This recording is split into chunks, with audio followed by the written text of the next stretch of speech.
iyadoo maalmo dhowta SNM aad iyo aad loogu faanayo SNM annaga ka mid ahayn annaga kala naqaanay geesigeeda iyo fulaygeeda iyo mid walba annaga naqaanay xildhibaan Saleebaan Nuur Warsame food oo ka tirsan mudanayaasha aqalka golaha wakiilada Soomaaliland oo kulan warbaahineed ku qabtay gudaha magaalada Hargeysa ayaa ka hadlay hadallo ka soo yeedhay wasiirka arrimaha gudaha Maxamed Kaahin iyo sidoo kale madaxweynaha Soomaaliland Muuse Biixi Cabdi kaas oo ay ku direen xisbiyada mucaaradka Soomaaliland xilli ay ku sugnaayeen sanad guuradii 20aad ee ka soo wareegtay markii la aasaasay xisbiga muxaafidka ee kulmiye waxaana uu xildhibaan food si gaar ah ula hadlay shakhsiyaad uu sheegay inay manaafacaadsadaan magaca SNM iyo halgankii loo soo galay waxaad kala ogtihiin maanta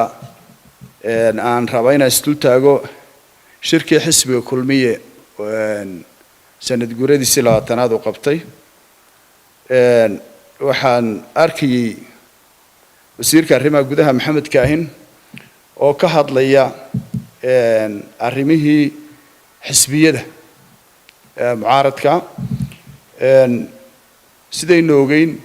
dhowaan waxa la isku qabtay arrimo siyaasadeed ka mid yihiin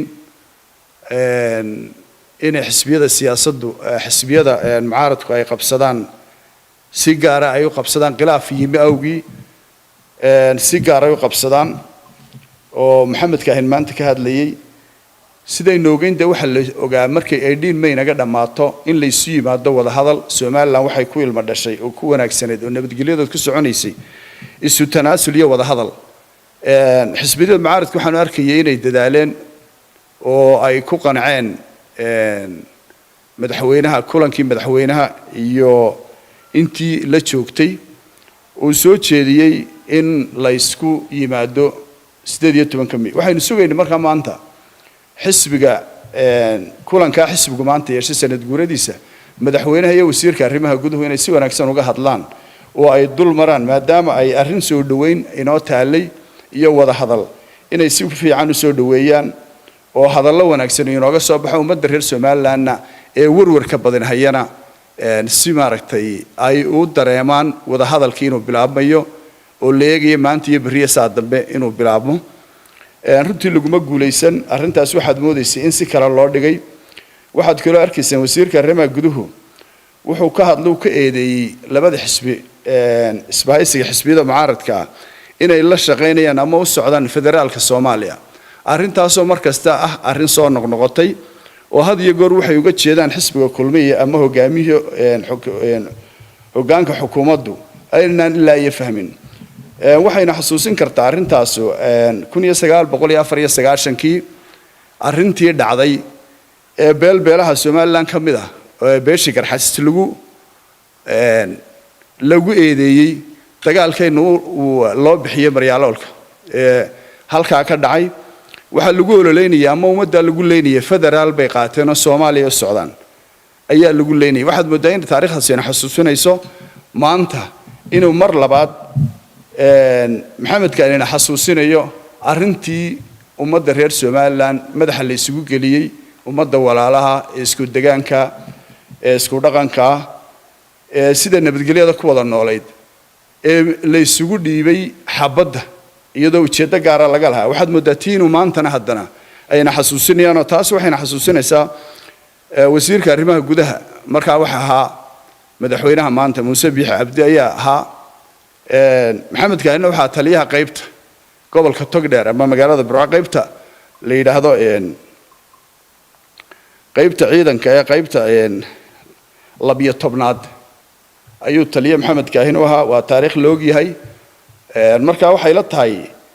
inay maanta arrintaas inuu ka hadlo inay ahayd qalad aad iyo aad u weyn ama xusuusin ummadda reer Soomaaliland oo xasuusinayo shalay isaga Muuse arrintii foosha xumeyd ku dhex jireen gacanta ay ku hayeen haddii la soo qaato waxaan isleeyahay hogaamiyaha maanta madaxweynaha jamhuuriyadda Soomaaliland iyo Maxamed Kaahin waxay ahaayeen runtii waxaan isleeyahay haddii la sheego ama taariikhda laga hadlo ama SNM ha noqoto waxaan arkay iyadoo maalmo dhowta SNM aad iyo aad loogu faanayo SNM annaga ka mid ahayn annaga kala naqaanay geesigeeda iyo fulaygeeda iyo mid walba annaga naqaanay haddii la sheego SNM way joogtaa way nooshahay intii badnaydna ee taariikhda haysay ee dhalinyarada ahayd ee dagaalabaysay ama waayeelka ahayd inkastoo waayeelkii wax badaniba ka noolayn way nool yihiin oo taariikhdu way isqoraysaa maalmahan dambe markaa waxaan arkayay iyadoo aad loogu faanayo ama xisbiyada mucaaradka hogaamiyaashooda la leeyahay maaragtay loogu faanayo SNM reer Soomaaliland oo dhan baa ahaa looma kala maqnayn mid dibad ku maqnaa iyo mid guud ku maqnaa dad ummad iskaashanayso reer Soomaaliland oo dhan wada halgan ay ka wada muuqatay bay ahayd lama aran karo reer hebel baa ku jiray lama aran karo dadkii goobjoog ahaa baan hayna ka soo hawlgalay ilaahayna maanta ku simay noloshan maanta aan ku jirno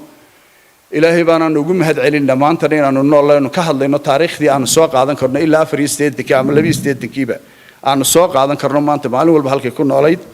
kuma faanayno maanta inaan dhana SNM baan ama geesi baan ahaa laakiin waxaan ku faani karaa inaan nabadgelyada wax ka qaban karo shalayna waxaydaan wax ka xasuusanahay waxaan qabaa haddii la isbaarbaaro labada nin ugu nabarrada xuneynay labada nin hogaamiyaheena jamhuuriyadda yahay iyo wasiirka arrimaha guduhu ay yihiin kuwa ugu boogaha badan haddaynu isbaadhno oo maaragtay arrinta 1994 ay ka mid ahayd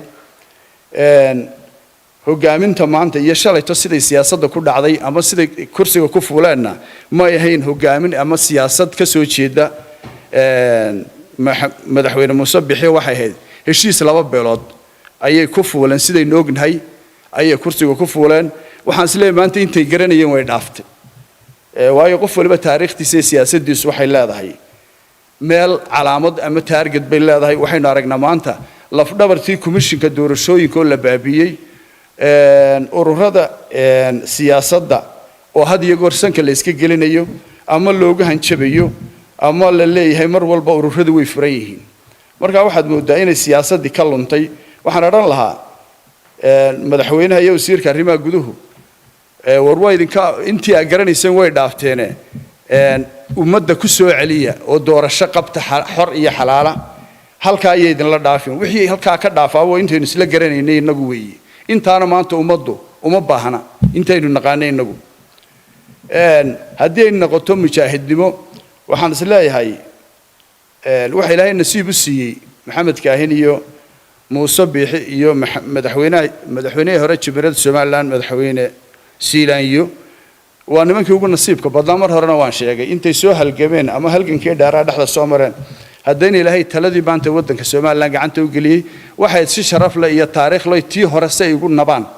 oo tii hore u muuqato inay maantana u hogaamiyaan si aad iyo aad qurux badan oo ay noqdaan niman soo bislaaday oo waaya araga oo maanta dadka u talin kara horaan u sheegay waxaan ku dhig dagaal sokeeye iyo mid sheeyo mid maanta uma baahnid waayo labadiiba wad soo aragtay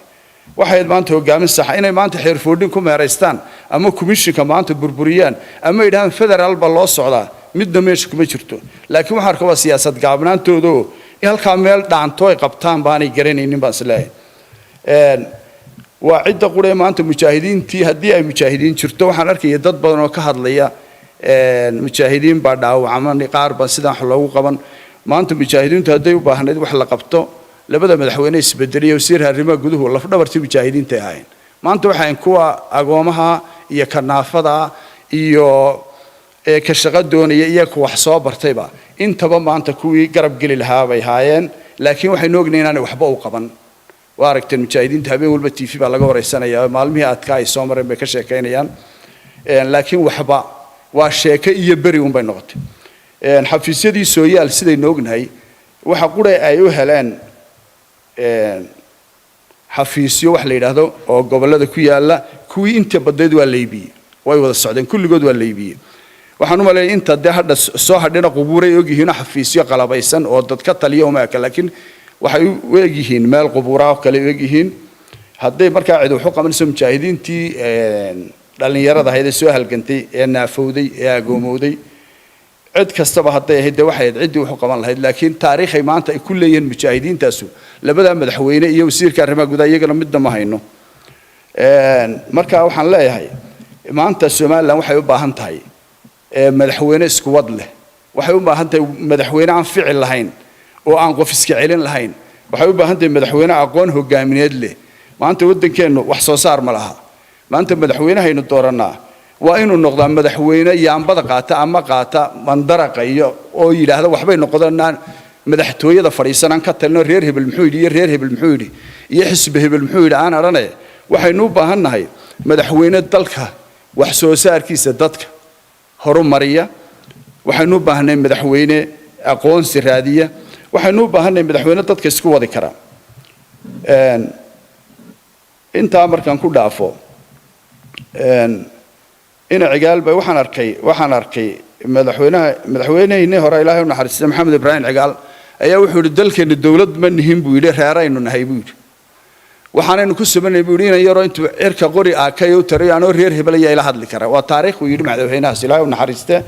waxaan arkay qolo reer Hargeysa oo maalmo dhaweyta lahayd Hargeysa annaga leh meel hebla annaga leh laguma dagaalami karo waxaan laakiin kuwa u sheegaya marka hore inay nabadgelyada ilaashano oo xukuumaddu hadday qaldantay waxa qura toosiyo waa shacbigeeda waa aqoonteeda waa waxgaradkeeda haddii laakiin la kala safto oo groupna noqdo group reer Soomaaliland oo la socdo dawladda groupna noqdo in la socdo mucaaradka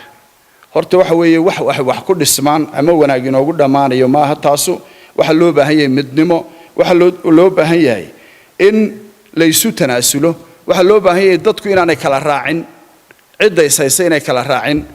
marka waxaan leeyahay haddii uu dagaal dhaco uu yimaado Hargeysa aniga lahaa iyo Burcaaniga lahaa iyo Berberiga midna ma socoto xabada wala yaqaan qoriga af ka baxo halkan aniga lahaa mid hooyay hoosta gelin yiraahdo carara iyo nin dagaalamo oo halkay isiraada wax iska ceel labadaas u soo baxda Hargeysa yaa lahaana laguma dagaalamay maalinta waxay noqotaa sidaynu hore u aragnay cidima kala sheegato marka waxaan leeyahay inta uma baahnin maanta Hargeysa aniga lahaa iyo Burcaaniga lahaa iyo Berberiga lahaa iyo Awdal aniga lahaa midna uma baahnin waxaynu u baahanay intaanay halka gaadhin in wax laga qabto siyaasadda cakiran ee maanta taagan waxay u baahantahay waxaan leenahay aqoonyahan waxaan leenahay baaci mushtar waxaan leenahay culimo haddii la isku daawadaan halkan meel ka xun bay tagaysaayo dalalkiinaga waaweyn Ruushia iyo Ukraine baa ugu dambeeyay shalay bay istiliyeen inagu maxay nahay cayd bay nahaynaabe dad halkan ku jiro kooban baynu laakiin dalalkii maanta wax isku hayay baaba dagaalamay wax ogta isla dhacaya inagoo itaalkeenu intaynu ognahay leeyahayna waxa weeye waxaan leenahay nabadgelyada waxaan ku ilaashanaynaa iyadoo cid qaldan la qabto la isu tanaasulo taana halkaas ku dhaafaya isagoo xildhibaan Food hadalkiisa si wata waxa uu fariin gaar ah u diray wasiirka wasaaradda warfaafinta Saleebaan Yuusuf Cali Kawre isagoo ugu baaqay inuu iska daayo arrimaha ka hadalka xisbinimada isla markaana uu deegaanada uu ka soo jeedo oo uu sheegay inaanay nabad ahayn uu nabad ku soo dabaalo waxaan kala doonayaa in yar inaan sultaaga wasiirka warfaafinta Mr. Kawre oo runtii aan arko had iyo goor isagoo naqdiyaya xisbiyada mucaaradka ama taariikhda SNM ninba waxa la yiri isagoo caraaba buu reer ku soo baxay isagoo meel fadhiyo dumarkii oo meel fadhiyo iswaraysanaya dibadna waxa arkay tiisii ay marada ka dhacday buu arkay iyagoo fadhiyo wuxuu yiri dumarow sii kacbido waliba tareerkayga sii kac waxaan leeyahay Kawre maanta gobolka Sool nabadgelyadiisa iyo horumarkiisa iyo xaalkiisa siyaasadeed way noognaw cakiray siyaasadii ugu qalafsanaba lagu la kacayo marba gunta laga jaray inta leeyahay xaaladda nabadgelyo wax ka qabanayna sheekh iyo shariif baa la qaaday laguma guuleysan halkii wali taagan tahay habeen walba nin doorkii baa lagu dilaya maalin walba cid baa lagu qafaalanaya maalin walba cid baa lagu qarxinaya waxaan leeyahay wasiirka bal marka horta gobolkii aad ka soo baxday aad wasiir ku ahayd Somaliland nin walba meel baa mas'uuliyadda laga saaray oo waxaynu nahay gobollo cid walibana meeshan iskama joogto waxbay ku joogtaa markuu beeshiisa iyo dadkiisa ilaa intaynu ku joogno waa intaas markuu wax ka soo qabtaabo nin ku noqdaa ku qodbadayo ku hadla waxaan leeyahay gobolka Sool markaad ka soo dhamaato aad wax ka qabato ee aad toosiso siyaasadiisa ayaad aran kartaa maanta meel kale u gudbi kartaa marka waxaan ku leeyahay saaxiib aduguna waxaad yeeshaa arrimaha qaar aad iyo aad uga tanaasul arrimaha inta kugu filan ama aad ka leedana ka qaado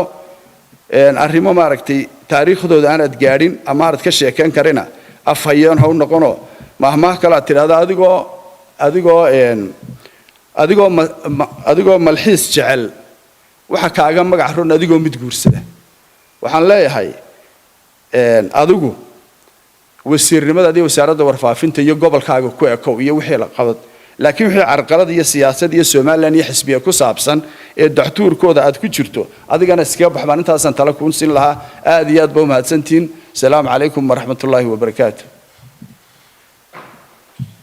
maxamed ducaale cabdi iyo cabdi shaqale horyaal TV hargeysa